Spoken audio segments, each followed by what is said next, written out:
YouTube.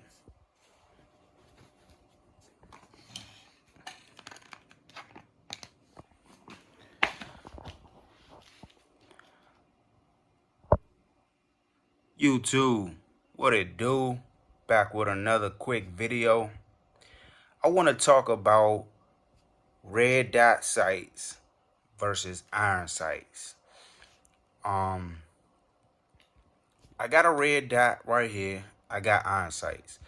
The reason why this on my mind is because I bought this one to upgrade it to my duty, my shit hit the fan duty pistol, my go to war pistol.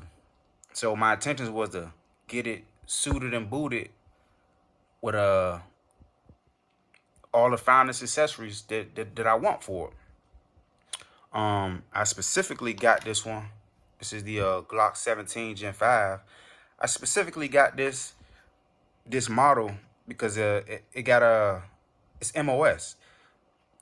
These is hard to come by. Now, I really wanted a 17 over the 47. I already owned the 47 and suited and booted it, but I really wanted to repeat that build, but with a 17. It just looks so cleaner with the 17.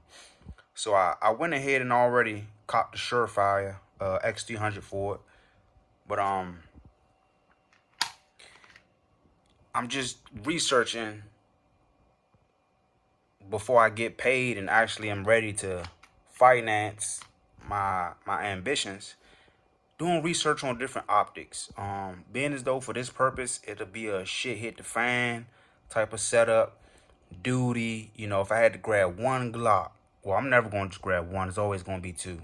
These two, or theoretically something like this, like a larger frame one and something for EDC, something like that. But yeah, this would be my large pistol type of setup.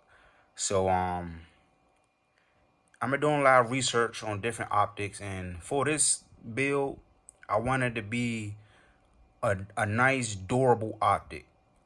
It's already a durable firearm, reliable, tried and true Glock 17. Can't go wrong with it.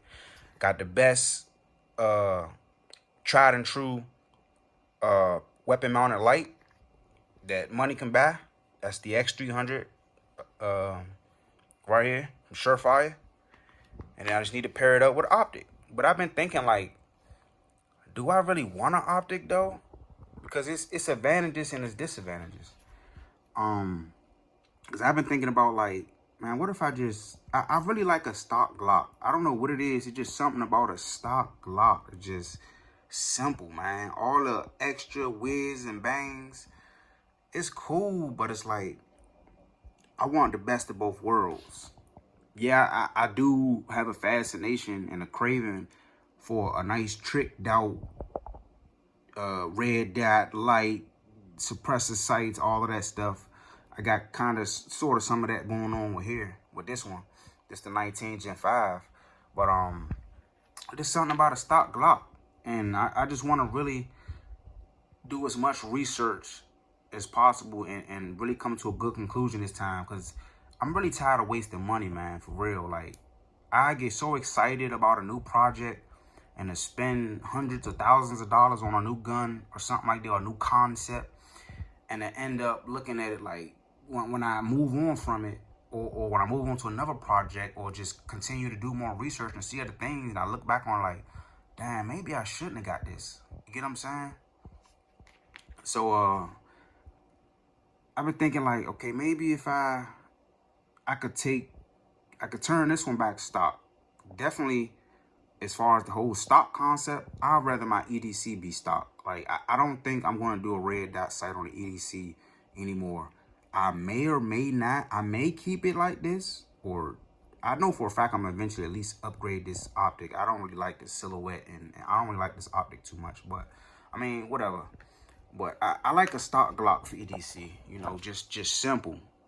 It's lighter, more mobile, with all the with less weight on it, lights and all of that. And I just like the simplicity of a stock Glock without the red dot sights. And then I'm considering, being as though this would be like a shit hit the fan type of build. It's like at the end of the day, that if I do decide to get an optic on it, I'm going to spend some good money.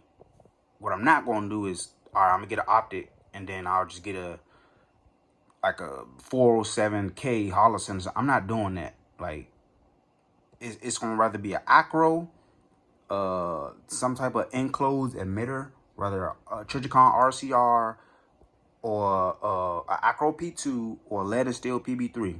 I really like lead and steel PB3s. That's one of my favorite duty optic enclosed emitter optics right there. Or RMR. I never had an RMR before. So I'm just trying to weigh out all my options. Now, at the end of the day, you can't go. Yeah, there's advantages to having your optic, and obviously I'm going to have suppressor height sights with it. But I'm just like, goddamn fly. I fucking hate flies, man. But goddamn, I'm just thinking like, okay, shit hit the fan, boom. I say just the worst case scenario, gun stores is closed. Whatever you have, that's what you have. It ain't no more ordering something online or going to a gun store or something like that. So that means I gotta have batteries stocked up, you know. But if I decided to keep it iron sights tried and true. And me personally, I really like Glock's iron sights, yo. I don't know what it is, but the Glock for me is just so pointable. Like whenever I point it, and I know it's specifically the Glock because I do the same thing when I go in a gun store and try out different pistols and I point it, stuff like that. And a lot of guns just don't feel natural, unlike the Glock. Like I tried the SIG, it's just something about the SIG. I can't find the irons as easy. Like this just like secondhand nature. Like when I point this thing at a target, I'm like this every time, straight out the holster, at anything I'm aiming at. Now, generally speaking, I'm pretty good with the optic on there, with the red dot and finding my dot. Pretty good with both, but I don't know. It's like I feel like I really don't need an optic. To be honest, I'm really starting to weigh both options. Like it can go both ways. Yeah, I can get some of the advantages that come with a red dot sight, but in reality, it's like, will I ever use those advantages? Like, yeah, something might have a lot of advantages, and then the company might charge you extra, or it costs you to get those advantages. But I have to ask myself, what is the reality of me ever using a red dot in real life? Like actually using the advantages. Because I don't do competitions and all of that. Yeah, it's fun at the range to plink from 100 yards away from a red dot with a red dot, stuff like that. But in reality, when you use a handgun for self-defense, 99% of situations is going to be relatively close, 7 yards and in. 7 yards even might be pushing it. Like the odds of you having to use a red dot, a pistol, and actually needing a red dot is very slim. Okay, because in a real life situation, it's gonna be point shoot. I'm gonna point at a target. I'm gonna pull out my firearm if I have to use it in self defense, and it's all gonna be muscle memory from there and point shooting. And I'm gonna do my best to. I won't even consider it doing my best to align my sights or my red dot. I'm not even gonna be thinking about that. It's just whatever I've been training. Hopefully, I've been training enough that it's been programmed in my muscle memory, and that's what's going to happen in real life. Most of the advantages that come with a red dot, like, oh, you can stay on target easier or something like that, and all of that, you have to compare that to reality. So in reality, if I'm only using it for self-defense, like if somebody's right in front of me, yeah, give me your wallet, or something like that, it's going to be close. And if it's close range, which most likely I'm gonna be using my pistol for in real life, the red dot's not gonna make a difference whether you got irons or red dot. So why do I need to pay $500, $600, $700, $800 for these expensive red dots and it has no advantages? Now this is more catered to self-defense.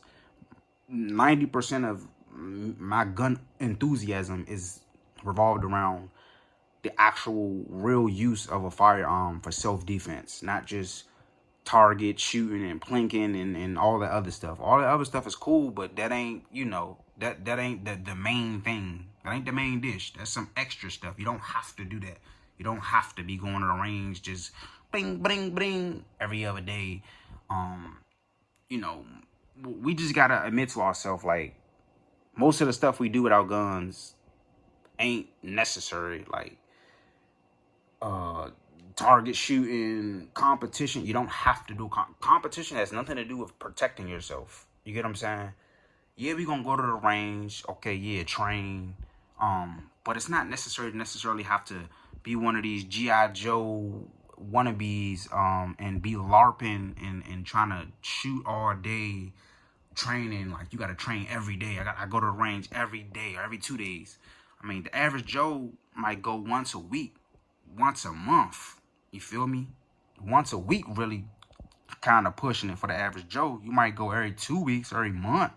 You know, it's times where I have every intention of going to the range, but I just don't find the time because I'm too busy with work and just the reality of work and life, you know, kids, stuff like that.